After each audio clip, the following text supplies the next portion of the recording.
Ja, vandag het ek nie meer 'n gedagte van 'n sigaret of drugs nie. Hallo julle, ek is Liedel van Staan Op en ek het vandag die voorreg om weer bietjie op te vang met Liesbeth of Elizabeth. Soos julle weet het ons haar so 'n maand en 2 weke terug rehab toe gebring. Ja, en vandag het ons die voorreg om saam met haar graduation te vier. Ek kan met groot dankbaarheid en trots sê vir namens haar, well done Elizabeth, jy het die harde pad gestap en ek gaan sommer 'n bietjie oorgee aan Elizabeth dat sy self, dat julle uit haar mond uit hoor, hoe was haar ondervinding hierdie afgelope ruk?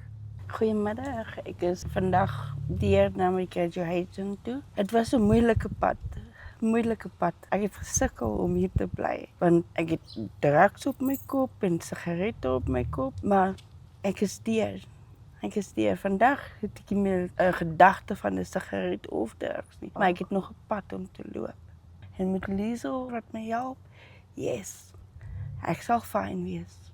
Ek was 'n gebroke persoon. My hart was gebreek geweest. Ek het seer gevoel, want ek het baie verstoot gevoel deur die jare wat ek saam met die mense buitekant was. Ek het voel almal was teen my, maar toe ek Liesel leer ken, het ek begin voel dat daar is mense wat omgee vir my. En hier binne, ons moet maar mekaar verstaan. Almal se pad is nie maklik nie. En so elkeen het 'n manier om deur hulle pad te kom.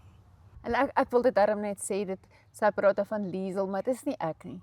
Hierdie is absoluut 100% Abba Vader en die hele Staan Op groep en natuurlik elkeen van julle se ondersteuning. Elizabeth, as jy 'n jong mens vandag of enige mens vandag wat vasgevang is in daai kettinge van verslawing, wat sal jou boodskap vir hulle wees?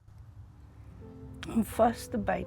Die lewe buitekant, dit is moeilik daar buitekant. Wanneer jy binne is jy meer beskermd. En dit is nie bad om na 'n rehab toe te gaan waar jy kan gehelp word nie. Amen. Om die kans te vat om jou lewe te verander. Dit is wat dit is. Presies. Jy kan en die Here, as jy glo dat die Here saam met jou is en dat jy jou hart vir die Here sal gee.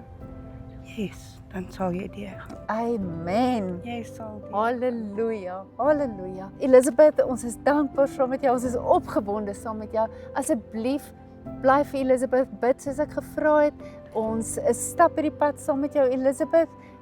Binnekort kan sy darm op so 'n daggie uitkom, dan gaan ons haar lekker treat en dan net 'n bietjie ernstig vat. En dan kom sy weer terug en stap sy die pad verder. So, kyk uit vir die volgende gedeelte van Elizabeth. Sy gaan weer met julle praat binnekort. Shalom.